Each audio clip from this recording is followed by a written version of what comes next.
నిత్య ప్రేమతో నన్ను ప్రేమించెన్, నిత్య ప్రేమతో నన్ను ప్రేమించెన్. We follow the star.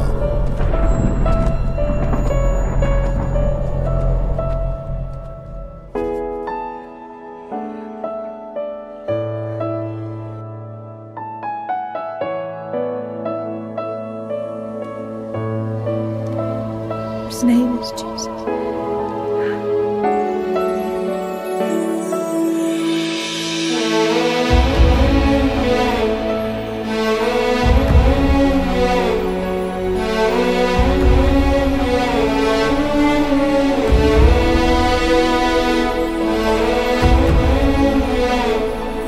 You shall turn the heart of the fathers to the children, and the heart of the children to their fathers.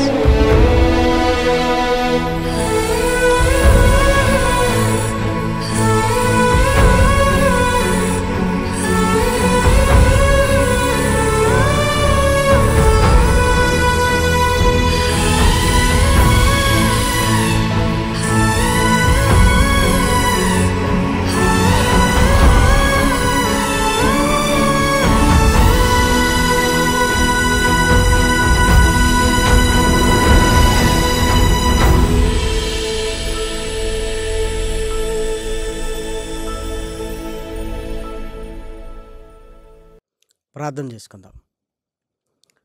మహాకృపయు కనికరము కలిగిన మా కన్న తండ్రి, ఘనమైన ఉన్నతమైన నీ నామమునకు స్తుతులు స్తోత్రములు చెల్లిస్తున్నాం. శాశ్వత ప్రేమ అను టీవీ కార్యక్రమము ద్వారా పరిశుద్ధ లేఖనములను ధ్యానించుచుండగా సహాయాన్ని అనుగ్రహించండి. నీ దాసుడనైనా నన్ను మరుగుపరచండి. నీ పిల్లలతోనైనా ఈ నూతన సంవత్సరపు నూతన బలాన్ని నైనా అనుగ్రహించు. నీ ఉన్నతమైన మాటలునైనా మా హృదయాలలో పెట్టమని మిమ్మల్ని ప్రాధేయపడుతున్నా. ఈ వాక్య పరిచర్య నీకు మహిమకరంగా మా అందరికీ ఆశీర్వాదకరంగా జరిగించమని మిమ్మల్ని కోరుకుంటూ క్రీస్తు నామం నీ ప్రార్థన అడిగి వేడుకొనుచున్నాము తండ్రి, ఆమెన్. ప్రేమన దేవుని వారలారా, దేవుని మహాకృపను బట్టి, ఆయన ఉన్నతమైన ప్రేమను బట్టి పరలోకమందున్న కన్న తండ్రిని స్తుతిస్తూ క్రీస్తు పేర కృతజ్ఞతాస్తుతులు చెల్లించుచున్నాను. దేవుని పిల్లలైన మీ అందరికీ కూడా శుభములు వందనములు తెలియజేసుకుంటూ 2023 సంవత్సరాన్ని ముగించుకొని నూతన సంవత్సరములోనికి మనం అడుగుపెట్టాం. 2024 సంవత్సరపు ప్రారంభ దినాలలో మనం ఉన్నాం. 2023వ సంవత్సరం 365 రోజులు ముగించుకొని సజీవులుగా ఈరోజు ఆయనను స్తుతిస్తున్నాము అంటే కేవలం ఆయన కృప అని మనం గ్రహించాలి. మన నీతిని బట్టి, మన భక్తిని బట్టి కాదు, కానీ దేవుడు మనల్ని ప్రేమిస్తూ తన అపారమైన కృపను మనకు అనుగ్రహించాడు గనుకనే 2024లో మనం అందరము దేవుణ్ణి స్తుతిస్తున్నాం. ఈ 2024లో కూడా కేవలం దేవుని కృపను బట్టే దేవుడు మనకు మరొక సంవత్సరాన్ని ఇచ్చేశాడు. ఈ 2024 కూడా ఇంతే మనం బ్రతికేద్దామని కేవలం కృపను బట్టి అనుకుంటూ మనం పాపములో పడిపోదామా? ఆలోచించండి. దేవుని కృప గొప్పది కాదనటం లేదు, కానీ ఆ కృప మన ఎడల దేవుడు ఎందుకు అనుగ్రహిస్తున్నాడు అంటే మనం ఆయన కొరకు బ్రతకాలి అని. ఎప్పుడైతే దేవుడు కొరకు మనం బ్రతకటం ప్రారంభిస్తామో ఆయన కాపుదలలోనికి మనం వెళతాం. కృపే ఇంత గొప్పగా ఉన్నప్పుడు దేవుని కాపుదల ఎంత గొప్పగా ఉంటుందో ఒక్కసారి మీరు ఆలోచించండి. కీర్తనల గ్రంథము 91వ అధ్యాయము 4వ వచనంలో రాయబడిన చక్కటి మాటను దయచేసి చూడండి. ఆయన తన రెక్కలతో నిన్ను కప్పును, ఆయన రెక్కల క్రింద నీకు ఆశ్రయము కలుగును. దేవుని రెక్కల క్రింద ఆశ్రయము, కాపుదల మనకు కలుగుతుంది అని లేఖనాలలో వ్రాయబడింది. దయచేసి మీరు ఆలోచించండి. ఆయన కృపే ఇంత గొప్పగా ఉన్నప్పుడు ఆయన రెక్కల క్రింద కాపుదల ఎంత గొప్పగా ఉంటుందో లేఖనాలలోనికి వెళ్ళి మనం చూడగలిగితే ఆశ్చర్యం కలుగుతుంది ప్రేమన వారలారా. కాబట్టి దేవుని రెక్కల క్రింద ఎలాంటి కాపుదల ఉంటుందో, ఎవరికి ఆయన కాపుదల అనుగ్రహిస్తాడో లేఖనాలలోనికి వెళ్ళి మనం చూడగలిగితే పరిశుద్ధ గ్రంథంలో వ్రాయబడిన ఒక చక్కటి సందర్భాన్ని దయచేసి చూడండి. అపోస్తులుడైన పౌలు గారు ప్రత్యక్ష గుడారపు పరిస్థితులను గురించి వ్రాస్తూ మందసాన్ని గురించి వ్రాసిన చక్కటి మాట ప్రేమన వారలారా. హెబ్రీలకు రాసిన పత్రిక 9వ అధ్యాయము 4వ వచనాన్ని దయచేసి చూడండి. అందులో సువర్ణ ధూపార్తియు అంతటను బంగారు రేకులతో తాపబడిన నిబంధన మందసము ఉండెను. ఆ మందసములో మన్నా గల బంగారు పాత్రయు చిగురించిన అహరోను చేతికర్రయు నిబంధన పలకలు ఉండెను. దానిపైని కరుణాపీఠమును కమ్ముకొనుచున్న మహిమ గల కేరూబులుండెను. వీటిని గూర్చి ఇప్పుడు వివరముగా చెప్ప వల్ల పడదు. ఇక్కడ జాగ్రత్తగా ఆలోచించగలిగితే మందసము లోపల 3 కనపడుతున్నాయి. మన్నాగల బంగారు పాత్ర, అదేవిధంగా చిగురించిన అహరోను చేతి కర్ర, మూడవది నిబంధనలు కలిగిన రాతి పలకలు ప్రేమన దేవుని పిల్లలారా. వీటిని ఆవరించి కరుణాపీఠం ఉంది. ఆ కరుణాపీఠము మీద కేరూబులున్నవి. కేరూబులు ఎలా ఉన్నావో తెలుసా? రెక్కలు చాచుకొని వాటికి భద్రత ఇస్తున్నట్లుగా, అనగా మందసములో ఉన్న వస్తువులు దేవదూతల రెక్కల క్రింద ఉన్నట్లుగా మనకు కనబడుతుంది ప్రేమన వారలారా. మీరు ఒక్కసారి మందసం పైనున్న కేరూబులను మీరు ఆలోచించగలిగితే, ఎవరైనా విఐపీలు మన దగ్గరికి వస్తున్నప్పుడు సెక్యూరిటీ వాళ్ళు చేతులు కలుపుకొని రౌండ్గా ఎలా వారికి మధ్యలో భద్రతనిస్తారో, అలాగే దేవదూతలు చాచిన రెక్కలను కలిగి 2 దేవదూతలు ఆ మందసములో ఉంటున్న వాటికి భద్రతనిస్తున్నట్లుగా కనబడుతున్నాయి. అనగా కేరూబుల రెక్కల క్రింద మందసములో ఉంటున్న వస్తువులకు కాపుదల ప్రేమన వారలారా. అలాగైతే ఈ కాపుదల వేటికి ఒక్కసారి ఆలోచించండి. బంగారు పాత్ర ఉందని కాపుదలనిస్తున్నాయా? లేదంటే అక్కడ కర్ర ఉంది అని కాపుదలనిస్తున్నాయా? లేదు అంటే అక్కడ శాసనాలు గల పలకలున్నవి, రాతి పలకలున్నవి అని భద్రతనిస్తున్నాయా? ఒక్కసారి మీరు ఆలోచించండి. ఒకవేళ రాళ్లకు భద్రత అయితే బోలెడన్నున్నాయి ప్రకృతిలో. అలాగే బంగారానికి భద్రత అయితే ప్రకృతిలో కూడా చాలా బంగారం ఉంది. కర్రకే భద్రత అనుకుంటే బోలెడన్ని కర్రలు మన కళ్ళ ముందు కనబడుతున్నాయి కదా. మరి వీటి ప్రత్యేకత ఏంటి?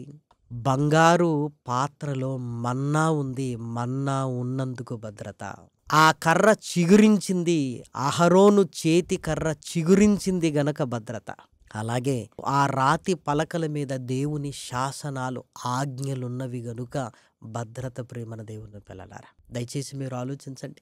మన్నాకు భద్రత, అదేవిధంగా చిగురించిన అహరోను చేతికర్రకు భద్రత, అదేవిధంగా నిబంధనలు గల పలకలు, అవి మామూలు పలకలు కావి, నిబంధనలు కలిగిన పలకలు ప్రేమన దేవుని పిల్లలారా. అందుకే కేరూబులు వాటికి భద్రతనిస్తున్నట్లుగా మనకు కనబడుతుంది. కేరూబుల రెక్కల క్రింద ఆ వస్తువులు సురక్షితముగా ఉంటాయి ప్రేమన దేవుని పిల్లలారా.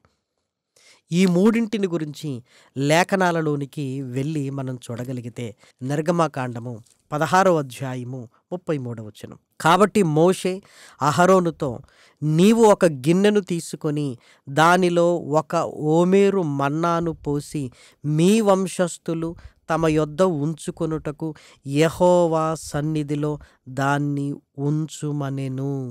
ఇశ్రాయేలీలు ఐగుప్తు దేశాన్ని విడిచిపెట్టి పాలు తేనెలు ప్రవహించు పాలస్తీనా దేశానికి వెళుతున్న క్రమములో ఎర్ర సముద్రమును దాటిన తరువాత దేవుడు నీళ్ళనిచ్చాడు. అంతేకాదు ప్రియమైన దేవుని పిల్లలారా, ఆహారాన్ని వారికి అనుగ్రహిస్తున్నాడు. ఆకాశము నుండి కురిసిన ఆహారము మన్నా. బంగారు పాత్రకు భద్రత కాదు, ఆ బంగారు పాత్రలో మన్నా ఉన్నందుకు కాపుదల అని మనం ఆలోచించాలి. అదేవిధంగా సంఖ్యాకాండము 17వ అధ్యాయము 5వ వచనాన్ని జాగ్రత్తగా చదువుకుందాం. అప్పుడు నేను ఎవరిని ఏర్పరచుకొందునో వాని కర్ర చిగురించును. ఇశ్రాయేలీలు మీకు విరోధముగా సనుగుచుండు సనుగులు నాకు వినబడకుండా మాన్పివేయుదును. ఎవరికి లోబడాలి, ఎవరు అధికారిగా ఉండాలి, ఎవరు నడిపించే బాధ్యతను తీసుకోవాలి అని ఇశ్రాయేలీల మధ్య సనుగుడు గునుగుడు ప్రారంభమైంది. మోషే అహరోనులేనైనా దేవుడు మాతో మాట్లాడడా, మేము యోగ్యులం కాదా అని వారికి వారుగా మోషే అహరోనుల మీద సనిగినప్పుడు దేవుడు మిగిలిన వారికి అనగా 16వ అధ్యాయంలో కొరహు సంబంధులందరినీ, అందులో మోషే అహరోనులకు వ్యతిరేకంగా మాట్లాడిన వారిని భూమి నెరవిడిచింది. వారు సజీవులుగానే పాతాళములోనికి కూలిపోయారు. ప్రేమన వారలారా, ఆ మిగిలిన వారికి నేను అహరోనును ఏర్పరుచుకున్నాను అనడానికి గుర్తుగా మీరు కర్రలు తీసుకొని రండి అన్నారు. ఎవని కర్ర చిగురించునో ఇదిగో నేను అతన్ని మీ కొరకు ఏర్పాటు చేస్తున్నారు, మీరు వారికి లోబడాలి అన్నాడు. చూసేసరికి అహరోను చేతికర్ర చిగురించింది. ప్రేమన దేవుని పిల్లలారా, అంటే దేవుడు ఒక అధికారిని తాను ఏర్పరుచుకున్న వారిని కనపరచడానికి చిగురించిన అహరోను కర్ర అది మందసములోనికి తేబడింది. అదేవిధంగా సంఖ్యాకాండము 17వ అధ్యాయము 10వ వచనం చూడండి. అప్పుడు యెహోవా మోషేతో ఇట్లనెను, తిరగబడిన వారిని గురించి ఆనవాలుగా కాపాడబడినట్లు అహరోను కర్రను మరలా శాసనముల ఎదుట ఉంచుము. శాసనముల దగ్గర, రాతి పలకల దగ్గర ఉంచుము. అదేవిధంగా నిబంధనలు గల పలకలు, దేవుడు మోషే గారికి నిబంధనలు గల పలకలను ఇస్తున్నట్టుగా మనం నిర్గమాకాండంలో చూడగలం. ప్రేమన దేవుని పిల్లలారా, దయచేసి చూడండి. నిర్గమాకాండంలో 34వ అధ్యాయము 28వ వచనం. అతడు 40 రేయింబగళ్ళు యెహోవాతో కూడా అక్కడ ఉండెను. అతడు భోజనము చేయలేదు, నీళ్లు త్రాగలేదు. అంతలో ఆయన ఆ నిబంధన వాక్యములను అనగా 10 ఆజ్ఞలను ఆ పలకల మీద వ్రాసెను. ఆ ఆజ్ఞలు ఎంత ప్రాముఖ్యమైనవో ఆలోచించండి. ప్రాముఖ్యమైన ఆజ్ఞలు మందసములో ఉన్నవి గనక కాపుదల. అదేవిధంగా దేవుడు తాను పోషకుడు అనడానికి గుర్తు మన్నా ఉన్నది గనుక దానికి భద్రత. దేవుడు పోషిస్తున్నది తన ఆజ్ఞలను గైకొనాలి, అంతేకాదు అధికారానికి లోబడాలి అనడానికి గుర్తు చిగురించిన అహరోను కర్ర. ప్రేమన దేవుని పిల్లలారా, ఆలోచిస్తున్నారా? దేవదూతల అనగా కేరూబుల భద్రత. కేరూబుల రెక్కల క్రింద మందసములో ఉంటున్న వస్తువులే ఇంత భద్రతగా ఉంటే, కీర్తనాకారుడు 91:4లో దేవుని రెక్కల క్రింద నాకు ఆశ్రయము కలుగును అంటున్నాడు. ప్రేమను వారలారా, ఏమండి, కేరూబుల రెక్కల క్రిందనే ఇంత భద్రత ఉంటే దేవుని రెక్కల క్రింద అంటే మీరు ఆలోచించండి. దేవుడు తన 2 చేతులు చాపగలిగితే ఏమండి, ఈ విశ్వమే ఆయన గుప్పిట్లోనికి వస్తుంది. ఈ భూమి అంతా, ఈ భూమి మీదున్న మనం ఎంత ప్రేమను వారలారా, ఆయన రెక్కల మధ్య మనం ఉండగలిగితే మనకేమైనా కలుగుతుందా చెప్పండి? మనల్ని ఎవరైనా సరే ఆయన రెక్కల క్రింద నుంచి తీసుకొని వెళ్ళగలిగే ఏ శక్తి అయినా ఏమండి ఈ విశ్వంలో ఉందా ప్రేమన దేవుని పిల్లలారా? లేదు.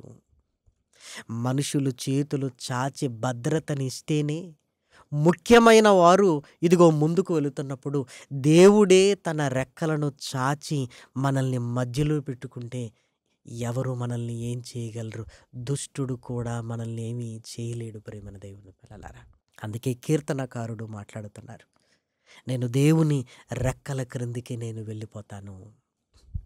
ఆయన రెక్కల క్రింద నాకు కాపుదల ఉంది, నాకు భద్రత ఉంది అన్నాడు. ఎంత కాపుదల ఉంది అని మాట్లాడుతున్నాడో దయచేసి చూడండి. కీర్తనల గ్రంథము 91వ అధ్యాయము 5వ వచనం.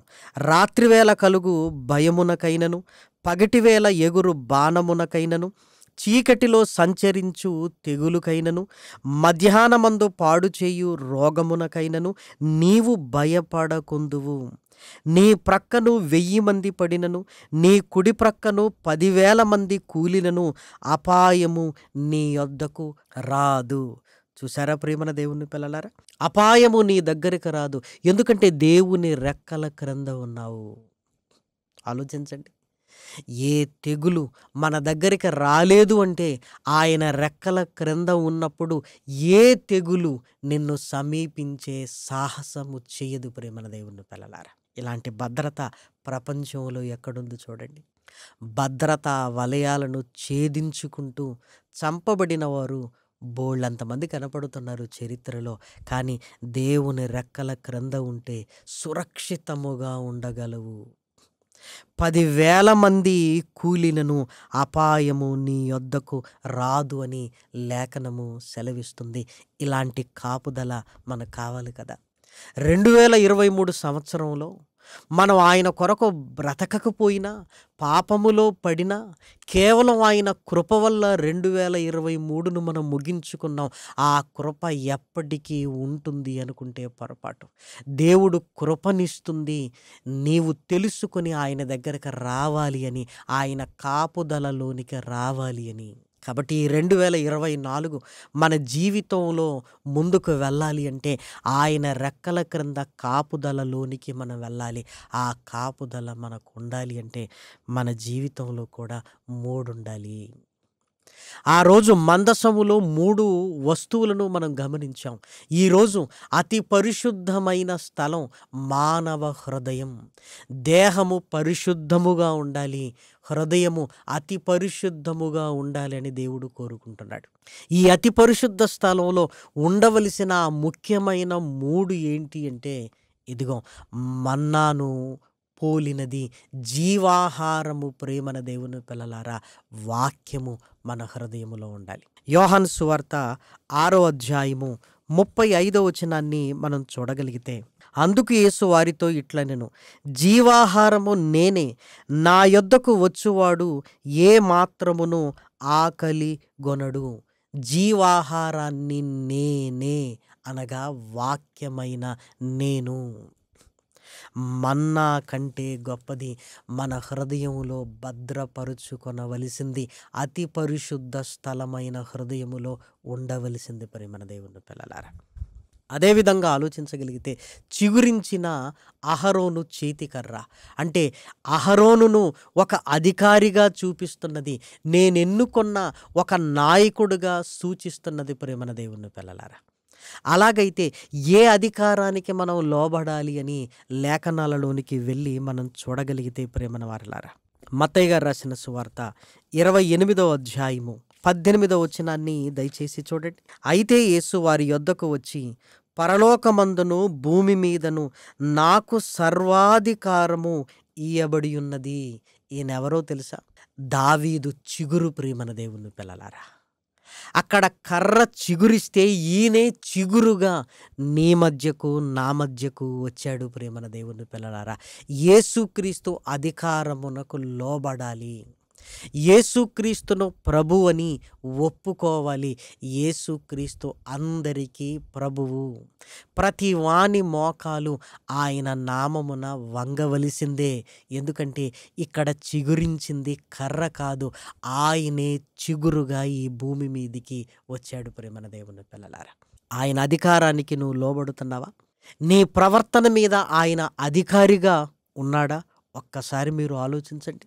3వది ముఖ్యమైనది ఆజ్ఞలు. ప్రేమన వారలారా, మనకు కూడా ఆజ్ఞలు ఇవ్వబడ్డవి కదా. మహనీయుడైన యేసుక్రీస్తు మార్కు సువార్త 12వ అధ్యాయంలో చక్కగా ఆజ్ఞలను చెబుతున్నట్లుగా మనం చూడగలం.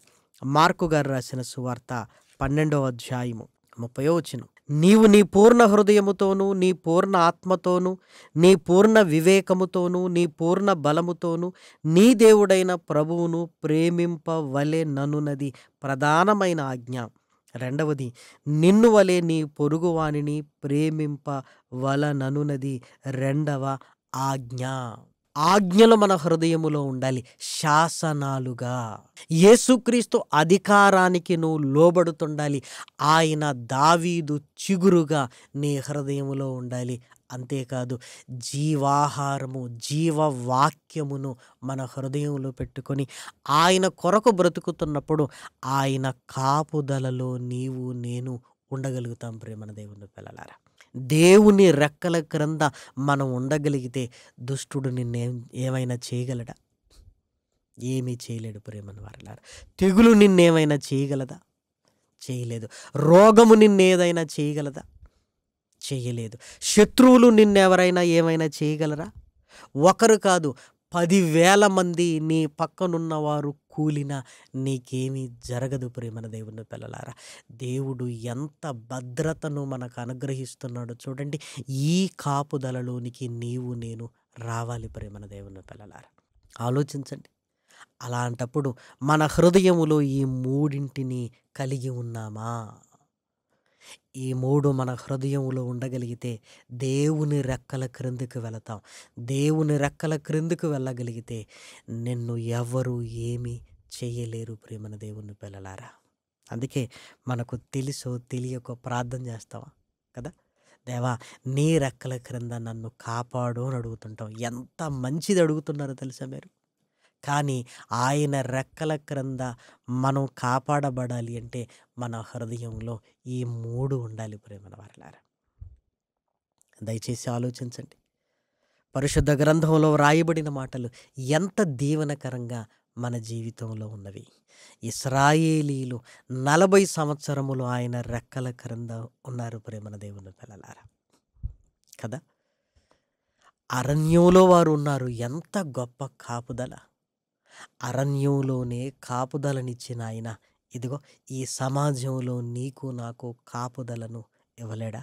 ఇవ్వగలడు. ప్రేమన దేవుని పిల్లలారా, ఆయన దగ్గరకు రావాలి, ఆయన వైపు చూడాలి, ఆయన వాక్యాన్ని హృదయంలో పెట్టుకోవాలి, ఆయన అధికారానికి మనం లోబడాలి, ఆయన ఆజ్ఞలను శిరస వహించగలిగితే దేవుని కాపుదల నీకు నీ కుటుంబానికి కలుగుతుంది. ప్రేమన వారలారా, మిమ్మల్ని ఎవ్వరూ ఏమీ చేయలేరు. ప్రేమన దేవుని పిల్లలారా, దయచేసి ఆలోచించండి ఈ మాటలు. కేవలం కృప వల్లే మనం బ్రతుకుతున్నామనుకొని కృపను దుర్వినియోగం చేస్తూ పాపములోనికి వెళ్ళొద్దు. ప్రేమన దేవుని పిల్లలారా, ఆయన కాపుదలలోనికి రావాలి.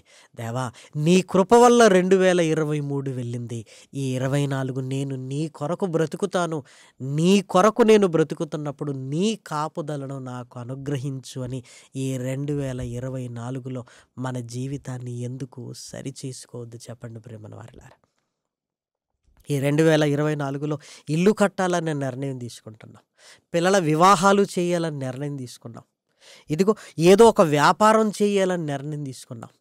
అదేవిధంగా ఈ 2024లో నేను వెయిట్ తగ్గాలి అని నిర్ణయం తీసుకున్నాం, ఆరోగ్యంగా ఉండాలని నిర్ణయం తీసుకుంటున్నాం, విదేశాలకు వెళ్ళి చదవాలని నిర్ణయం తీసుకుంటున్నాం, నా బిడ్డల దగ్గరికి నేను వెళ్ళాలి అని అనుకుంటున్నాం. కానీ దేవుని కొరకు బ్రతకడానికి ఏ నిర్ణయం తీసుకున్నాం? ఒక్కసారి ఆలోచించండి. మిగిలినవి ఏవి కూడా దేవుని కాపుదల మనకివ్వలేదు. ఇదిగో దేవుని కాపుదల కావాలంటే అతి పరిశుద్ధమైన స్థలమైన నీ హృదయంలో ఈ మూడు ఉండగలిగితే దేవుని రెక్కలు నిన్ను ఆవరిస్తాయి. ఆ రెక్కల మధ్య నీ ఉంటావు. ప్రేమన దేవుని పిల్లలారా, నిజంగా ఎంత కాపుదల! ప్రపంచంలో ఎవ్వరూ ఇవ్వలేని కాపుదల ఆయన నీకు నాకు ఇవ్వడానికి సిద్ధంగా ఉన్నాడు. కాబట్టి ఈ మూడింటిని అతి పరిశుద్ధ స్థలమైన హృదయంలో మనం కలిగి ఉండి ఆయన వైపు చూడగలిగితే ప్రేమన దేవుని పిల్లలారా, ఆయన కాపుదలలో ఈ సంవత్సరం అంతా ముందుకు వెళదాం. ప్రేమన వారలారా, కాబట్టి ఆయన కొరకు బ్రతుకుతాం. ఎప్పుడు కృప వల్లే బ్రతుకుతామని పాపములోనికి వెళ్ళొద్దు. పాపములో నుంచి బయటికి రావటానికి కృప ప్రేమన దేవుని పిల్లలారా. కానీ ఆయన కాపుదలలోనికి రావాలి, ఆయనను స్వరక్షకునిగా అంగీకరించాలి, వాక్యాన్ని హృదయంలో పెట్టుకోవాలి, ఆయన అధికారానికి లోబడాలి, ఆజ్ఞలను మన హృదయంలో శిరస వహించి దేవుని కొరకు బ్రతుకుతున్నప్పుడు దేవుని కాపుదల నీకు నాకు మన కుటుంబాలకు ఉంటుంది ప్రేమన వారలారా. కాబట్టి ఈ నూతన సంవత్సరం ఆయన కాపుదల క్రింద మన జీవితాలు వర్ధిల్లాలి అని ప్రభు ప్రేమను బట్టి మిమ్మల్ని అందరినీ కోరుకుంటూ ఈ మాటలు నేను ముగిస్తున్నాను. ప్రార్థన చేసుకుందాం. మహాకృపయు కనికరము కలిగిన మా కన్న తండ్రి, ఘనమైన ఉన్నతమైన నీ నామమునకు స్తుతులు స్తోత్రములు చెల్లిస్తున్నాం. నీ కృపను బట్టి ఎంతగానో సంతోషిస్తున్నాయినా మా జీవితాలను సరిదిద్దుకుంటూ నీ కాపుదల క్రిందికి రావటానికి ఆరాటపడుతున్నావు నాయన. విన్న మాటలు నాయన నీ పిల్లల హృదయాలలోనైనా ఫలింపచేయండి. ఉన్నతమైన ఆశయాలతోనైనా నీ కొరకు బ్రతకాలన్న కోరికతోనైనా నీ పిల్లలను ముందుకు తీసుకుని వెళ్ళండి. ఆత్మ సహాయముతోనైనా నీ పిల్లల్ని రేపమని మిమ్మల్ని బ్రతిమిలాడుతూ ప్రాధేయపడుతూ తండ్రి 2024వ సంవత్సరమును నాయన దయాకిరీటముగా మా తలల మీదికి తీసుకుని వచ్చారని మా హృదయపూర్వకంగా కృతజ్ఞతాస్తుతులు చెల్లిస్తూ మరింత భక్తిగా నిన్ను హత్తుకొని బ్రతకగలిగే నీ ఆత్మ సహాయపు నడిపింపును అనుగ్రహించమని మిమ్మల్ని కోరుకుంటూ ఈ టీవీ కార్యక్రమాలను వీక్షిస్తున్న నీ పిల్లలందరినీ నాయన పేరు పేరు వరుసన జ్ఞాపకం చేసుకోండి. ఈ నూతన సంవత్సరములో కూడా నాయన చక్కటి మాటలను నీ పిల్లలకు అందించడానికి నాయన నీ సహాయాన్ని అనుగ్రహించండి. ఇప్పటి వరకు నాయన సహాయ సహకారాలు అందించిన నీ బిడ్డలను నాయన వారి కుటుంబాలను నాయన తండ్రి జ్ఞాపకం చేసుకోండి నాయన. తండ్రి వారి ఉద్యోగ విషయంలో, పిల్లల విషయంలో, ఆరోగ్యాల విషయంలో నాయన తండ్రి కనికరించండి. నూతన బలమును నాయన అనుగ్రహించండి. ప్రార్థనా సహాయాన్ని కోరిన నీ బిడ్డలను కూడా నాయన జ్ఞాపకం చేసుకొని తండ్రి నీ కృపను నీ కాపుదలను నాయన నీ బిడ్డలకు అనుగ్రహించమని బ్రతిమిలాడుతూ ప్రాధేయపడుతూ ఘనత మహిమ ప్రభావములను నాయన నీకే చెల్లిస్తూ క్రీస్తు నామం నీ ప్రార్థన అడిగి వేడుకొనుచున్నాము తండ్రి. ఆమెన్. పరమ తండ్రి అయిన దేవుని కృపయు, కుమారుడైన యేసు క్రీస్తు కృపయు, పరిశుద్ధాత్మ యొక్క అన్యోన్యమైన సహవాసము ఇప్పుడును ఎల్లప్పుడును సదాకాలము మనందరికీ తోడైండును గాక. ఆమెన్. స్వార్థం లేనిది ప్రేమ, అన్నీ ఓర్చును ప్రేమ, గంగం లేనిది ప్రేమ, అపకారమునే మరచును ప్రేమ, ఉప్పొంగని గుణమే ప్రేమ, కోపం నిలుపదు ప్రేమ, అన్నీ తాడును ప్రేమ, మత్సరమే పడనిది ప్రేమ, దయనే చూపును ప్రేమ, గరికే చేచును ప్రేమ, సహనం చూపును ప్రేమ, వివీక్షణతో నిలుచును ప్రేమ.